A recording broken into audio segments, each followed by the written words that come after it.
form for about 113 years. But we were a railroad commission before we were anything else, right around the time of Colorado's founding, or even a bit before that, when railroads started to move in, we started regulating railroads. But today you can see we have a lot of work, obviously, in the electric and gas utility space. That's why I'm here tonight. But we also regulate taxis, limos, sightseeing. I've gotten back into the heavy rail space recently with some new legislation. We have a little bit of steam and water work, but just a really interesting portfolio across a bunch of important industries.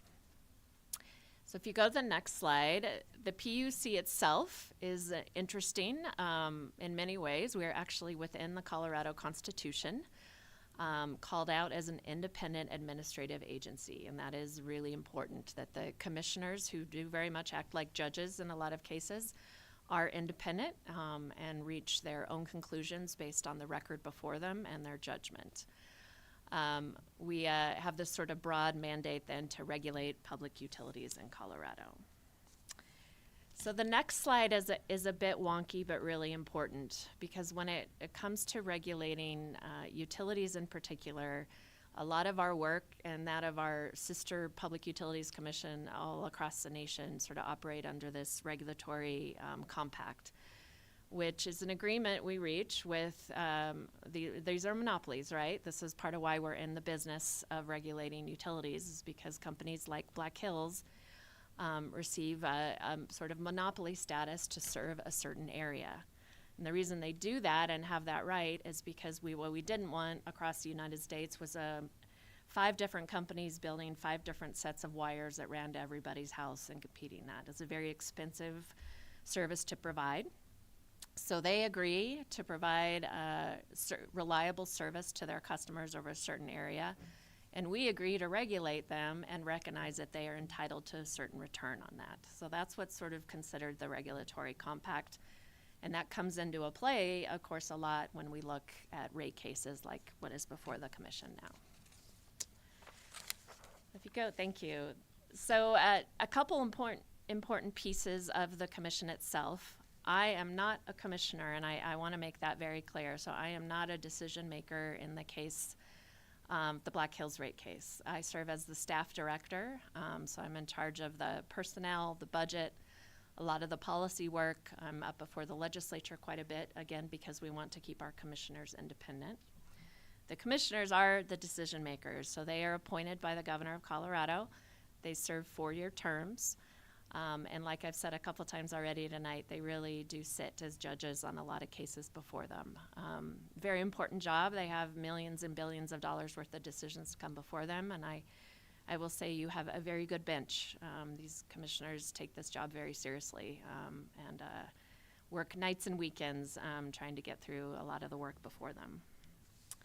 So if you go to the next slide, so I just want to run through a little bit. I'm sorry, I missed the advisors and the trial staff. So that's the other part of our agency that is a little bit different, because within the Public Utilities Commission, I actually have a section that intervenes in cases much like you'll hear from Joe Pereira tonight. They are kept sort of walled off from the commission in a lot of ways, because when a case comes in, I have this team, and they're called the trial staff, that are economists. There's a lawyer or two, a lot of engineers, and a lot of public accountants, CPAs, who when they receive that case in, I like to say they'll tear it apart, because that's sort of what they do. They will take that filing from the utility and look at it from their lens of being an economist, an expert in executive compensation, an expert in accounting, engineering, and poke all these holes at this case, and they will work with the other parties who have intervened to see what they agree with and disagree with, because sometimes they'll come to the commission with a settlement proposal. So we've got this trial staff who is doing that right now on the Black Hills rate case, and they are working independently. They don't talk to anyone else within the commission, but they'll make their sort of expert opinion, and then they will come to the commissioners along with all the other parties and say, this is what we think you should do, commissioners, as people who are experts in this and do this day in, day out. But like I've said, the commissioners will also hear from the utility consumer advocates. They will also hear from you all who have intervened, as well as Canyon City and Pueblo. but we provide that extra sort of voice and scrutiny. So that's on one side of the commission. On the other side, I have a team of folks who work as advisors to the commission. It's a team of about 15 people, and they are helping the commissioners sort of think through and digest all the information before them. They'll help them draft testimony, find things in the record for them. And that firewall I mentioned is so very important because the advisors are not talking at all to the trial staff right now about the Black Hills case. And we take that very seriously. In fact, within our building, I couldn't figure out when I got there why there were so many walls, because there's a lot of walls, but walls with doors, and it's to have that physical reminder of that wall we need to have up on communication too. All right, so when a rate case comes in, the first thing that happens is that a company files an application before us, and this sort of triggers a process that we go through quite a bit across the utilities we regulate. When the utility files their proposal, they file it with a bunch of testimony that says why they need a rate increase. And as I mentioned before, we then start going through that, particularly the trial staff. At the end of the day, the commissioner's obligation is sort of summarized in the last bullet here. But what they're trying to do is weigh the utility's proposal and the overall record, which includes all the testimony that we'll hear from the public and from the interveners, and figure out what outcome is just and reasonable, balancing that investor and consumer interest. That is not an easy job. It's going to be, I'm sure, very difficult for this case in particular, as it is for any rate case. But that is their sort of balancing role, which, again, I liken quite a bit to a judge. So if you go to the next slide, there's a bunch of stages to this. So we are kind of midway in here. We had the initial filing that came in over the summer on June 14th. The commission then set this procedural schedule, which we're all now sort of operating under, where the parties had to file testimony, and then they have an opportunity to file another round of testimony. And then we make sure to schedule public comment hearings within that time period. And in early December on this case, the commission will go into their deliberations, and everything the commission does when the three of them are together, it's always public. So that's part of the way that we guide the commission process and help make sure that they're reaching independent decisions, is they're not talking to each other separately from when they're all together deliberating on a case. So that for this case will be the first couple weeks of December. Then everyone will sort of go back and start drafting what is typically a very long decision, particularly for a big case like that. The commission will issue its decision, but then any of the parties can ask that be reconsidered. We call that a triple R, and I always forget all the R's. Request for reconsideration. Rehearing or re-argument. Thank you. Re-argument. So that is basically an appeal, right? Just like you would have in any other court proceeding where a party could say, I don't like the way the commission found on this. I want the commission to go reconsider this aspect or this aspect of the case. The commission will do that and then sort of make another determination based on what they heard from what we call the triple R. And ultimately, if the parties still don't like where that ends up, there is a final step within district court. So I don't think a lot ends up in district court with us, but it does happen. All right, if you go to the next slide. So as I mentioned, we received this filing on June 14th.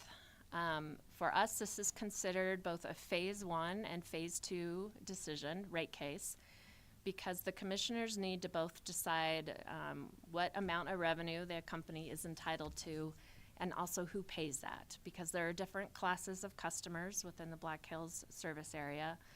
And what is primarily before the commission now is what the impact will be on residents and small commercial. So those are the two rates before them. So they are deciding both decisions. And sometimes a rate case will be sort of split, but this one is both phase 1 and phase 2. How much money is the company asking for? Well, that has changed a little bit. Black Hills, when they made their filing on June 14th, had a little bit of a higher request. When they submitted their rebuttal testimony just recently, they lowered that. So right now, what is before the commission would be about a 13.8% increase in residential customer rates. And I'm reading from the slide here, about 9.5% on small commercial customers. And you can see what that would mean in a dollar amount for bills. But it'd be a residential bill going from an average of about $1.09 to an average of 124. I said $1.09, didn't I? 109 to 124 per month. And for small commercial customers, from 242 per month to 265 per month.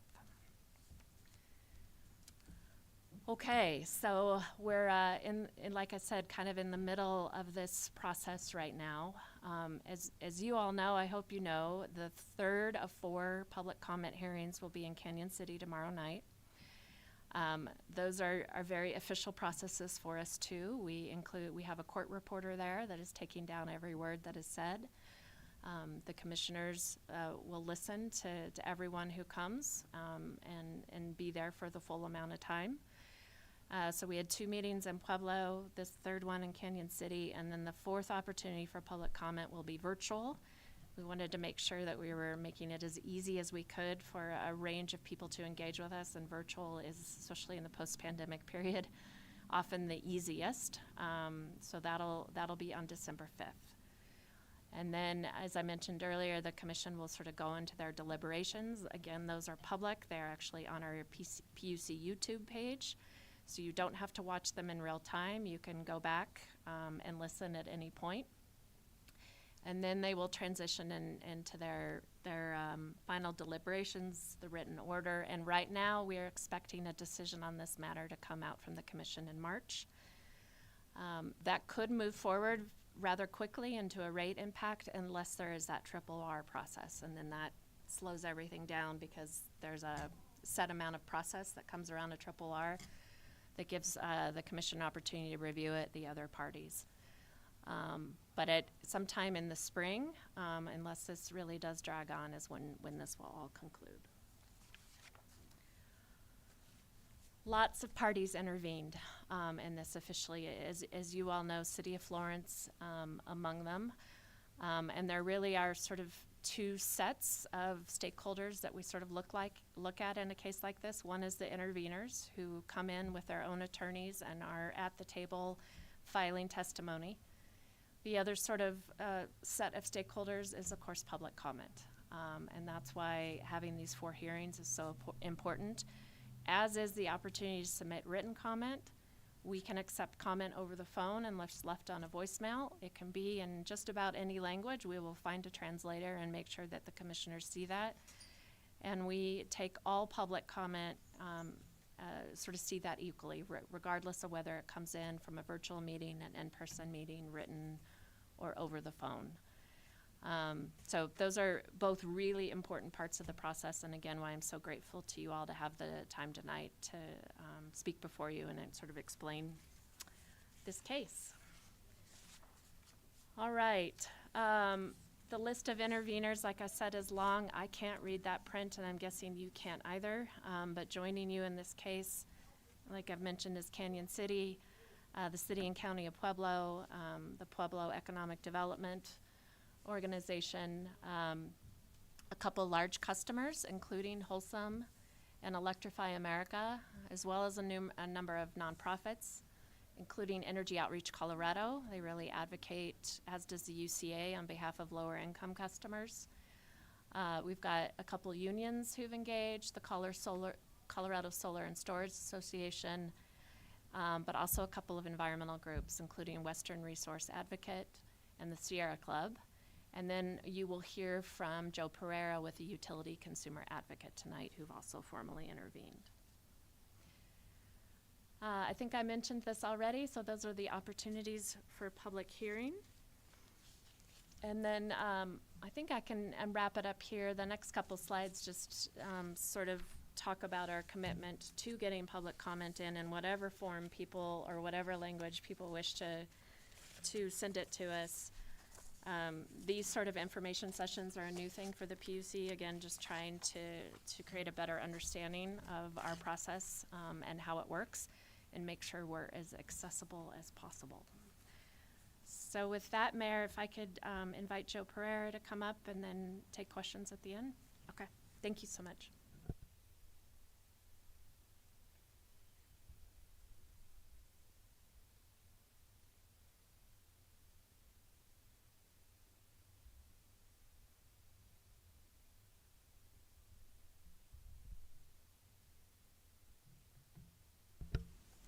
Good evening, Mayor, member of the council, public. I don't have slides, but I do have a few notes. My name is Joe Pereira. I'm the Deputy Director of the Office of the Utility Consumer Advocate. I'll tell you a little bit about our office, maybe go into a little bit on Black Hill's rebuttal case that Ms. White kind of highlighted, and then thought I'd take a couple minutes, if it's okay, to just go through the public comment hearing process a bit and maybe give some tips and perspectives on what that's going to look like, if it might help the public for tomorrow or for the Zoom meeting, and then hopefully not take too long and we can go to questions if that's okay with everyone.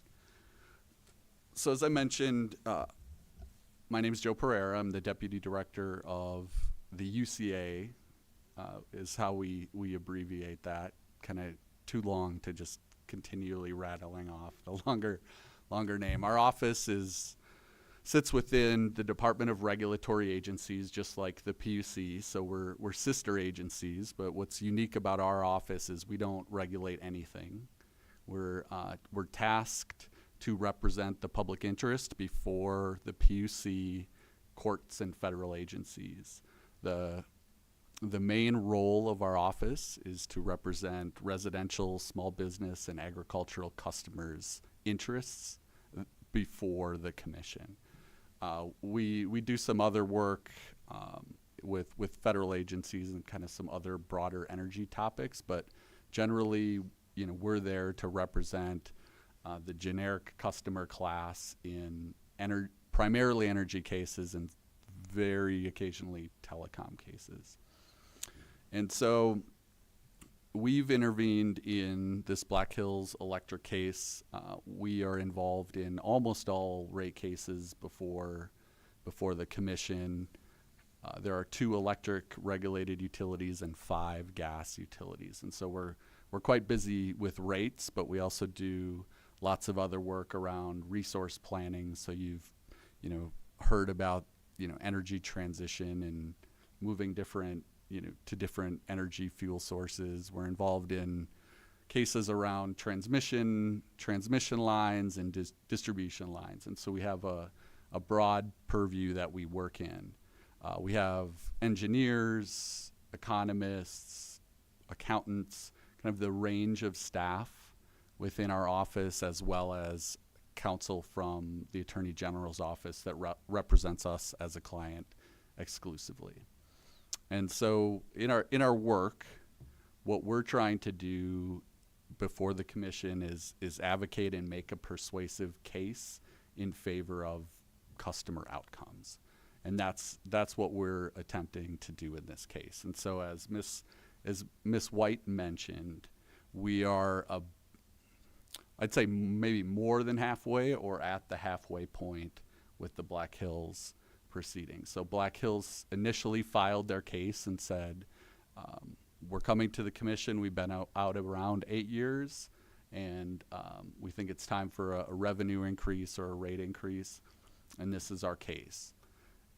Parties have intervened like ours and filed answer testimony, which says Black Hills, that's kind of a nice perspective, but some of us have a different perspective on how much revenue you need going forward, and so we filed that answer testimony. Then the company gets a chance to respond, and this is what's called rebuttal, and the company has filed that rebuttal case. As Ms. White mentioned, their initial ask was around $37 million. Their rebuttal ask is approximately $25 million. Without getting kind of too deep in the weeds, most of this is due to the tests and time periods and approaches that we use for understanding how the utility spends money.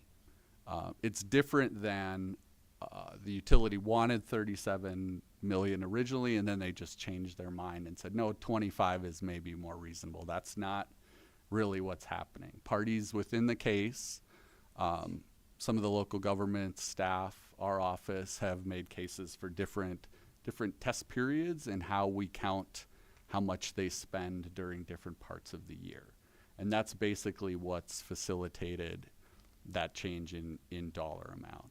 And so as we move to hearing here on December 2nd, December 2nd will be the opportunity for live testimony and cross-examination. This is, most of our work is done on paper and wouldn't make TV, but this would be similar to like your court case that you see on TV. That there will be witnesses and lawyers will cross-examine witnesses to try to make the case for the commission adopting whatever advocacy they've made. So our lawyers, trial staff's lawyers, other parties will call the company's witnesses to the stand. They'll ask them questions about their sworn testimony. They'll try to introduce new facts to persuade the commission and build a record in which they can make a final decision, which again, Ms. White said hopefully sometime in March, with a little more process involved there. So that brings us to what we consider a very important piece of this process, which is the public comment part of the process. And so, as you all know, I think that there was a public comment hearing for a couple days in Pueblo, and then tomorrow there'll be public comment in Canyon City, and then we'll also have remote public hearings. So I thought, if it's okay, to just maybe shed some light on what that's going to look like, and then maybe give some tips that we've seen for that might help the public and might help folks really give effective testimony for the commissioners. So what I'd first want to say about public comment hearing is this is a formal process, and Ms. White mentioned that the commissioners are acting in the role of like a quasi-judicial role. So they're acting like judges at this hearing, and so similar, they'll sit behind the dais at the Canyon City council room, and they'll sit there quietly. So there'll be some instructions about what the process will look like. They'll give some instructions about how much time members of the public have to give public comment, but it really won't be a back and forth. And I think for the public, sometimes this is a surprise, right? You go to a meeting and you want to say something about what's going on, and you'd like answers, and that's really not kind of how this works. In addition, they'll be sitting kind of up above where we're talking, and that can be intimidating sometimes. But I think what's important to relay is that the commission really wants to hear from the public. And so, however you come, whatever you have to say is meaningful, and to not look at, then sitting as a judge as something that's intimidating or something you need to be scared of. So a couple little tips that we've been relaying that we think are useful. First, remember you might have a short time to deliver comments, so it's probably good to make some notes or write down a couple bullet points that you want to make sure you relay. I do a fair amount of public speaking. When I leave tonight, I will say to myself, oh, I forgot to say that, right? So if we write it down, it helps us a little bit on making sure we get what we want to say out. The other piece I would relay is to use natural language. Like I said, this is a formal proceeding, but the commission isn't expecting anyone to use lawyerly language. They're not expecting anyone to come with facts and figures necessarily, right? They they know where you're coming from as a ratepayer and a customer, and so, you know, you don't have to change, you know, to be effective there. So a couple things tips that we've relayed that maybe will help you develop really effective, useful public comment. And that's really what we want. We want useful comment, things that the commissioners can look to in the record and say, oh, that's a good reason to make a decision about X. So we've kind of come up with, you know, 5 ideas that you might include. The first would be, you know, who are you? What's your name? Where are you from? You know, if I've been in Florence, you know, my family's been in Florence for 5 generations, I would tell the commissioners, we've been here, you know, for 5 generations, that Black Hills has always been my electricity provider, kind of whatever like grounds you here so they know, you know, that you're invested. Relay briefly, what's your experience with the PUC? I've never heard of you until Black Hills came in town to raise rates, right? Or I'm really, really involved with the PUC. But it helps the commission understand what's your experience and, you know, what's the outreach piece. How will this impact your community, right? My neighbors are struggling, a rate increase will put more pressure on them. You know, relay a story about, you know, how does this impact the community? And then also, how does this impact you, right? At the end of the month, I have $15 left in my bank account. And if you're gonna raise the rates $15, that means I have nothing until my next paycheck, right? That information matters, it's useful. So personalize that story too. And then last is, what do you recommend the commission do? Often we hear, you know, public comment about, you know, hey, this utility, you know, isn't working in my interest, it's bad, pardon my language, it sucks, you know, whatever. But that's not really useful for the commission to make a decision on. So if you don't want your rates raised, finish your public comment by saying, do not raise my rates. Or, you know, if you have other ideas about what might be useful for the commissioners to act on, I would relay that as part of as my comments.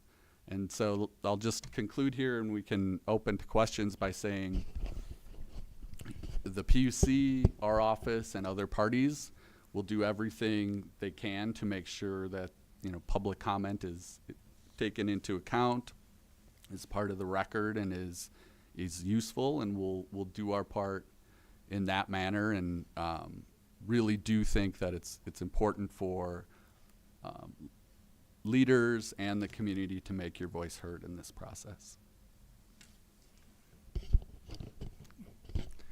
This time, do we have any questions from council members? My first question, when this is now open to the public to view the deliberations, what is the website, or how does John Q. Public find the web, the Zoom? Thank you. Thanks, Councilwoman. So the easiest thing is to just put in your Google search engine, Colorado PUC YouTube, and it'll take you right to our YouTube page. You'll see at the top sort of what the latest recording was, and this, for those 2 weeks, that'll be pretty prominent. I'm also happy to share with you all a direct link that you can get out. We've put that also, I believe, in our press releases, and I'll do that again. But just that searching Colorado PUC YouTube will take you right there. Thank you. Is this considered a extraordinary rate increase, or is it about average, or where does it hit? Thanks for that question, Councilman. I think each case is kind of situation dependent. I've been with our office for 6 years and working in this regulatory environment for over 10. This is a large rate case. We have not seen kind of these percentages in a long time. I think, the other piece to note is, the asks are situation dependent, but each community is different as well, right? And so how Public Service or Excel asks for a rate increase is different than the territory that Black Hills serves. So this is more than you usually see It is. when they come up. It is. And we've been told, and I don't know if this is true, that we pay some of the highest rates in the state, but we've been told that compared to other communities. But the one thing that I would like to know, and hopefully this has all gone over in the hearings, is what goes into their projections of why they need this? Do they get into their overhead? Do they get into their capital needs in the next few years? Do they get into projections of growth? Do they get into salaries? Do they get into all the overhead that every business has? Is that all transparent to the PUC so they can get in and see that? Councilman, it is. I'll try not to get in too much into the nitty gritty because nobody wants to kind of hear these details. But I break it down to the case has two aspects. One is a backward looking aspect. This is all the things that the utility has built over the last 8 years. Just put poles in the ground and wires and all of those different pieces. We're trying to, and then within the utility world, the utility earns a rate of return based on the stuff it builds. And so the first component is that backward looking, actual spend and how that's treated, and then how the company earns a return on that. And then there's a forward-looking component, which is operations and maintenance and salaries and taxes and all of those pieces that they need to spend in the years to come. And those are based on looking at a test year for the utility. How much did you spend? It's kind of like if we go back and look at our own home budgets for last year and say, yeah, that's kind of what I spent, and I might need to spend a little more next year, or if groceries go up a lot more. And they add those two components together, and the commission will consider the backwards and forward-looking elements, and then they'll also look at kind of more of the art of rate making about, its reasonableness and how it impacts, the broader public interest. So when they put all this together to make the judgment, they put a line out there that said, this is what we consider to be a fair return and a fair profit margin. And that's what that rate would be. And they have to watch that they don't cross that line and get into a little greed, if I can say, because then you read that they have record profit margins for the first quarter or the second quarter and all that. That's probably not going to go over too well. But I just wondered, they do go through all this, and they do have to present what our costs are and what our plans are and how it's going to benefit all the customers. And you basically have to take their word for it, unless you go in and Councilman, the commission and all the parties will have reviewed an extensive record that goes very, very deep into the finances and kind of all of the numbers related to this. We oftentimes see records that are like 90,000, 60,000 pages long, and so there's an extensive. well, I knew they would be, record. because I just can imagine what they're. Yep. So Business. we will have looked at it. Your team will have looked at it. Many parties, and actually, this is kind of the basis of what a lot of the hearing will be about. Okay, that's fine. Any public questions at this time? Come on up, and we'll have you come up to the podium here, state your name, and address your question there. Yep.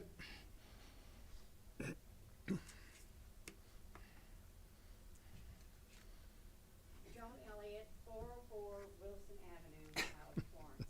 So going back to what Riddle said in the beginning, that we do have the highest rates in Colorado. Is there any one thing of why? I mean, this is kind of rural, this is not, you know, it's not the city. Why, is there any reason that can be attributed to why we already have the highest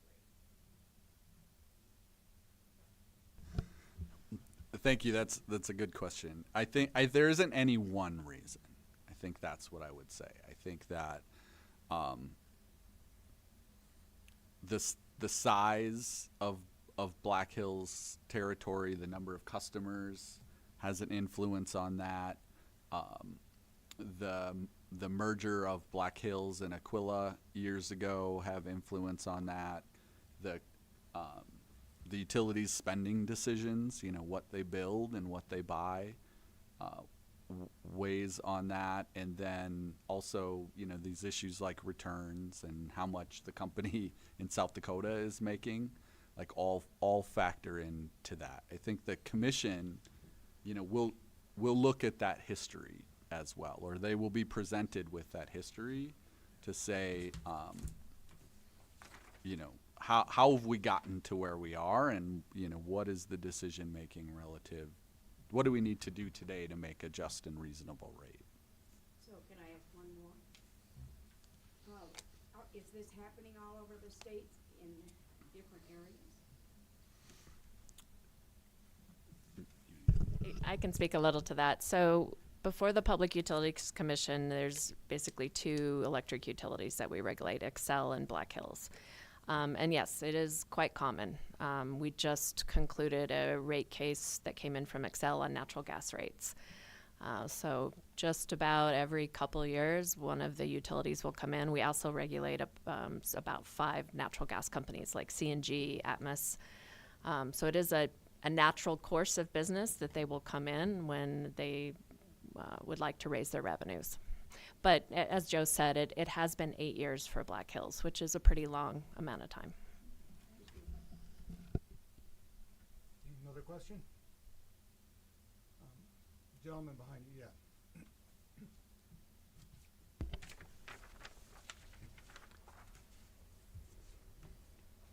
My name is Mike Clayson. It's 603 West 5th Street. What was the last rate? What was the percentage? It's along the lines of what he was saying, that it'd be nice to know going from 13 to, was it 5% last time?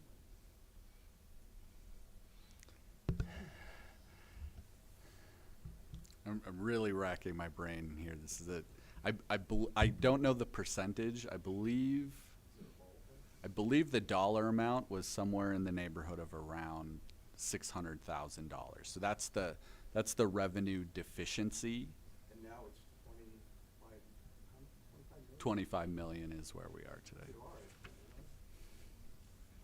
know? Our office does. I mean, with inflation and how people are living nowadays, you want to raise it? Doesn't seem right. Doesn't seem fair. I mean, this is the argument several parties. I mean, certainly Florence and Canyon and Pueblo. 25 million. What do you think? Okay, thank you. Sue? I'm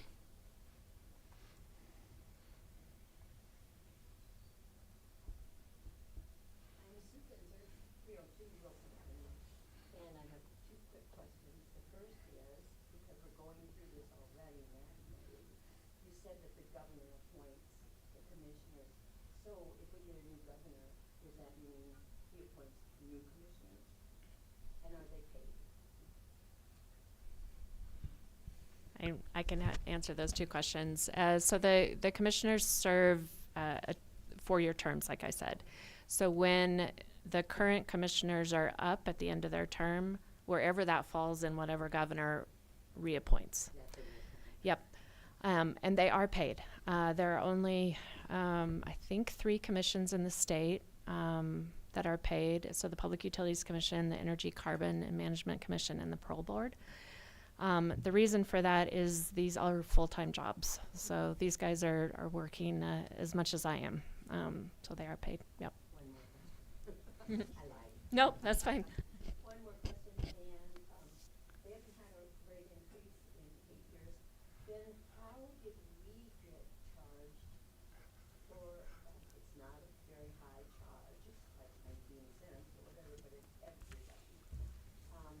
for electric vehicles?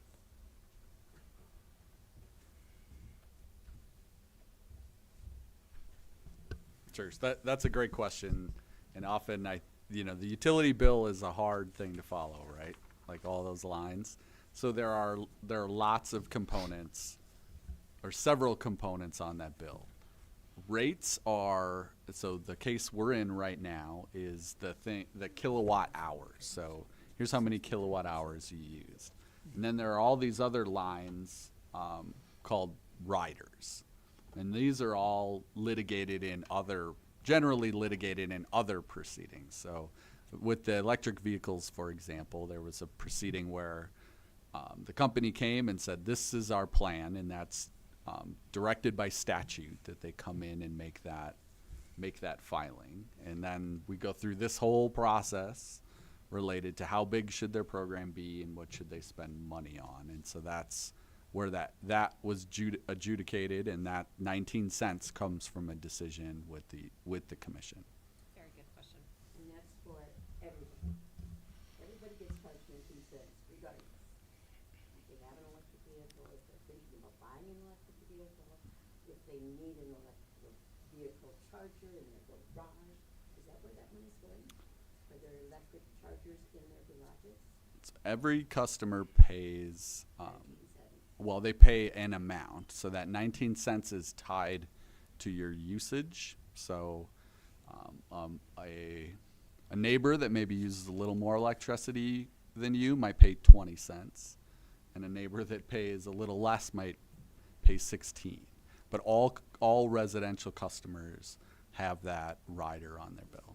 Because I have heard it's going towards the chargers in garages. It could. It depends on what the utilities programs are. I can't recall Black Hills exactly off the top of my head, but likely chargers and other infrastructure related to supporting electric vehicles. But infrastructure is not a personal charger in the garage. I don't know, but I can follow up on that if you want. Thank you. Come on.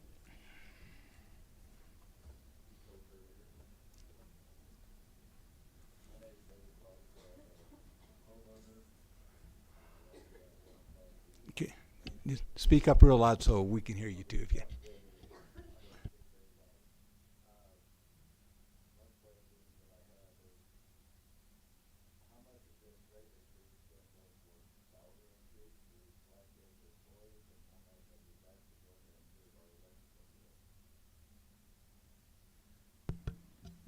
So the question was how much of the rate increase would go to employees and then how much would go to actually improving the grid.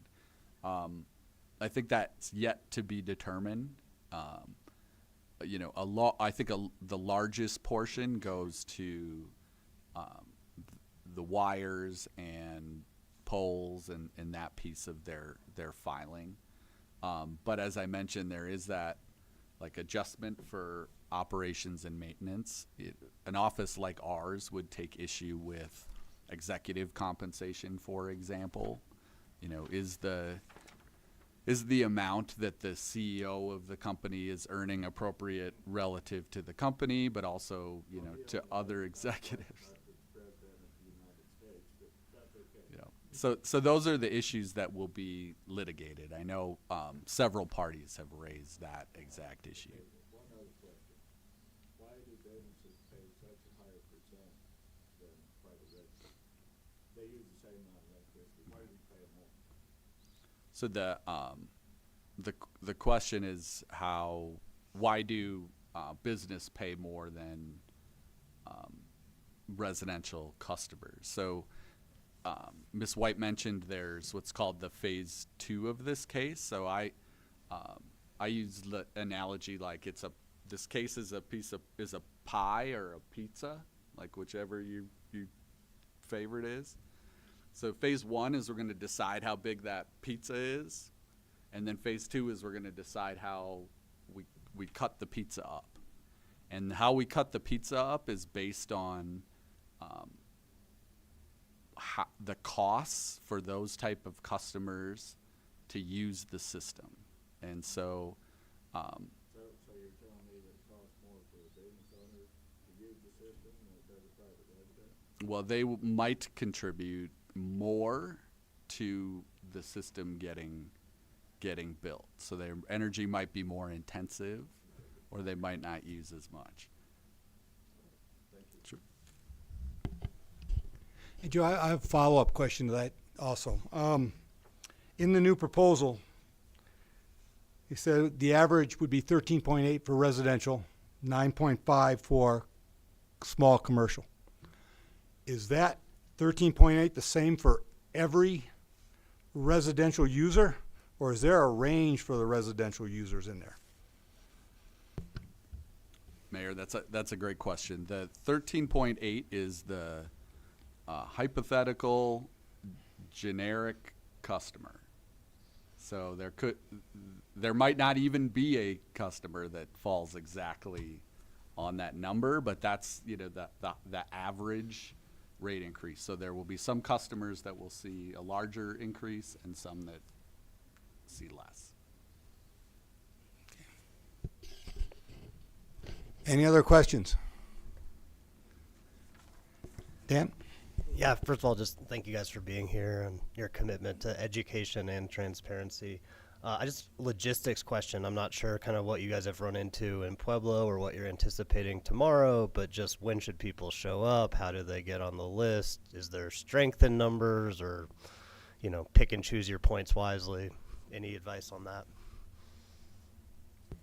Sure. So I can say, so for tomorrow night, the commissioners will be there until the hearing concludes.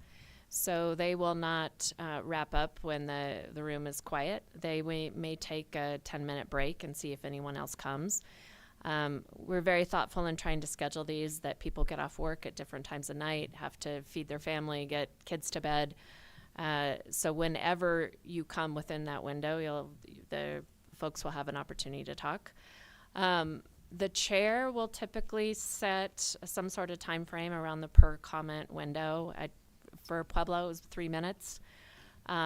They usually give a little bit of grace to that and let people wrap up their thoughts, but that's only to make sure that everyone has an opportunity to speak. I think, yeah, does that answer your questions? Yeah, thank you. Yeah, thank you. What do you think is the most effective way to voice your opinion?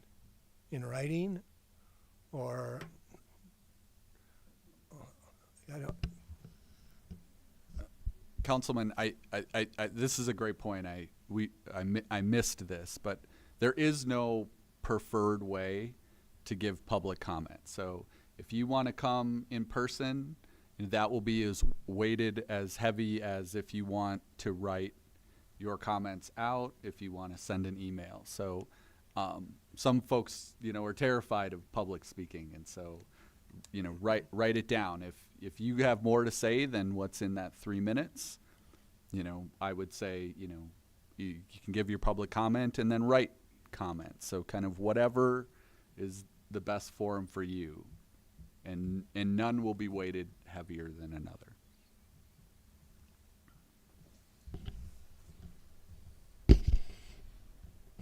Okay, hearing no further questions, thank you very much for coming tonight. I encourage all citizens in this area to give your public comment. Get that on the record in the various ways. And if you continue to have questions, I know I'm pretty well versed on how to do that, and I know Dan is too. So, you know, we can help you out if you need it.